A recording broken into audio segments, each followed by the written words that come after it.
បាក់យ៉ាងណាមិនគិតអូនមានចិត្តរៀបថយធ្វើឲ្យអូនយំ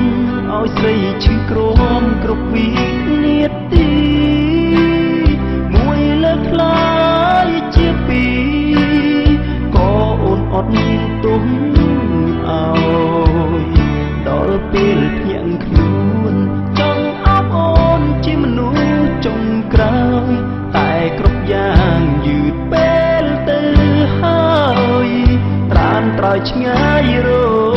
ហូតមិនធ្លាប់គិតថានឹងមានថ្ងៃរូបស្រីដាច់ចិត្តសុខឡើយមិនធ្លាប់គិតថាស្រស់ត្រានត្រៃអូនហ៊ានបូជាជីវិតសូមញាស្រួនទៅឲ្យបានសុខទៅថ្ងៃមុខបងមានតែខូចចិត្តគ្មានទៀតឡើយមានថ្ងៃបានជួបអូនទៀតភ្លេចមួយជីវិត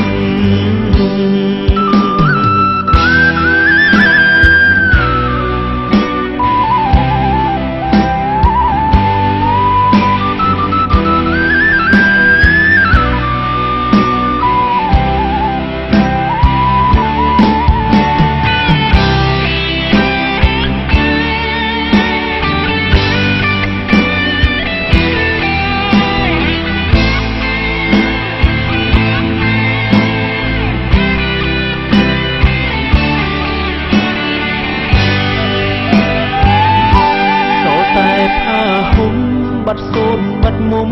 បងសែនអួលអាំងបងប្រៀបដូចមនុស្សម្នាក់រស់ក្នុងភពឯកាអូនឃ្លាតទៅហើយបងសល់នៅតែទឹកនេត្រាស្រក់ស្រោចលើផាហុងជីវ៉ា